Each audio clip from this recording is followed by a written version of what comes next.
ఈ దేశపు తిండి తింటూ ఈ దేశాన్నే ద్వేషించే వాళ్ళతోనే అతి పెద్దదైనటువంటి సమస్య. వీళ్ళకి సంబంధించిన ఒక కథనం బ్రహ్మయ్య గోలపాలి గారికి సంబంధించింది. సోషల్ మీడియాలో ఉదయం లేస్తే అంబానీ, అదానీని తిడుతూ వందల పోస్టులు పెడుతున్నారు. సరే ఓసారి ఇది చదవండి. బ్రిటన్ కంపెనీ హిందుస్థాన్ లీవర్‌గా మారి 70 సంవత్సరాలుగా ఈ దేశంలో ఉన్న వనరులే వాడుతూ సబ్బులు, తలనూనెలు, పేస్టులు, డిటర్జెంట్స్, సౌందర్య సాధనాలు ఇలా ప్రతి వస్తువు అమ్ముతూ అంబానీ, అదానీ, టాటా బిర్లాలు అందరికంటే ఎక్కువ సంపాదించి వేల కోట్ల లాభాలు సంపాదిస్తూ బ్రిటన్ పట్టుకుపోతుంది. కానీ మనకెప్పుడు బాధ గాని, నొప్పి గాని అనిపించట్లేదు. అయ్యో! మన దేశంలో కూడా అటువంటి పెద్ద కంపెనీలు తయారై పలు దేశాల్లో వ్యాపారం చేసి మన దేశానికి డబ్బులు సంపాదిస్తే బాగుండు అన్న ఆలోచన కూడా ఎప్పుడూ రాలేదు. ఇకపోతే బాగా చదువుకున్న వారి ఆలోచనలు కూడా కమ్యూనిజం ఎంతలా కలుషితం చేసిందంటే, ఇంకా ఈ దేశంలో చదువు రాని వారిని ఈ కమ్యూనిజం ఎంత భ్రష్టు పట్టించి ఉంటుందో ఆలోచించండి.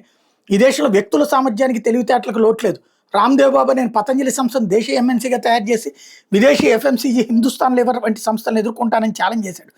ఒక్క 10 సంవత్సరాలు వాటికి పోటీగా నిలిపి అనుకున్నది సాధించాడు. కానీ అతను మనమే ఎక్కిరిస్తాం. అతని ప్రొడక్ట్స్ క్వాలిటీ గురించి ప్రశ్నిస్తాం. అతని మెల్లకన్నుని గోచి కట్టుకోవడానికి ఎగతాళి చేస్తాం. తప్ప ఒక సాధారణ వ్యక్తి పట్టుదల ఉంటే ఎంతలా ఎదగలడో అతన్ని ఈ తరానికి చూపి స్ఫూర్తినివ్వం. కానీ హిందుస్థాన్ లివర్ వాడు మా సబ్బు వాడితే తెల్లగా అవుతుందని చెప్తే మన చర్మం తెల్లబడకపోయినా 70 ఏళ్ళుగా వాడుతూనే ఉన్నాం. వాడి కంపెనీని వెక్కిరించం. ఎందుకంటే మనకు 1000 సంవత్సరాల బానిస బతుకు అలవాటయ్యి మన దేశంలో వాళ్ళు చెప్పేదానికన్నా తెల్లవాడు చెప్పింది ఎక్కువ నమ్ముతాం. సోకాళ్ళు చదువుకున్న మేధావులతో సహా. ఒక్క టాటా, బిర్లా, అదానీ, అంబానీ, రామ్‌దేవ్ బాబా మాత్రమే కాదు, అన్ని దేశీయ కంపెనీలు ఎదిగితేనే విదేశీ ఎంఎన్సీలతో పోటీ పడగలవు. విదేశాల్లో వ్యాపారాలు చేసి దేశానికి ఫారిన్ ఎక్స్చేంజ్ సంపాదించగలరు. ఏదో కారణం చూపి మన దేశంలోనే వాటిపై ద్వేషం పెంచి ఎదగకుండా చేస్తే మన తెలివైన వ్యాపారవేత్తలు, పారిశ్రామికవేత్తలు హింస భరించలేక లక్ష్మీ మిట్టల్లా పై దేశం పోయి వ్యాపారాలు చేసుకుంటారు. నెహ్రూ గారు వ్యాపారవేత్తలు అసహించుకునేవారు అని స్వయంగా జేఆర్‌డి టాటా గారు ఒక ఇంటర్వ్యూలో చెప్పారు.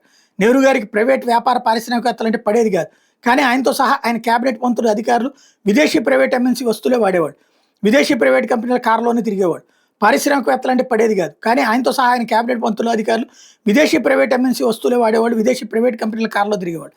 మిట్టల్ కుటుంబం మార్వాడీలు కలకత్తా స్టీల్ వ్యాపారం చేసేవాడు. 1976లో ఇక్కడ దేశంలో ఇందరు ప్రైవేట్ స్టీల్ పరిశ్రమ మీద నిషేధం పెట్టడంతో ఇండోనేషియా వెళ్ళి అక్కడ మొదటి పరిశ్రమ పెట్టి అక్కడి నుంచి త్రినిడాడ్ పోయి అక్కడ దివాళా తీసిన స్టీల్ పరిశ్రమలు కొని వాటిని లాభాల బాటలోకి తెచ్చారు. ఆ తర్వాత యూకే వెళ్ళారు.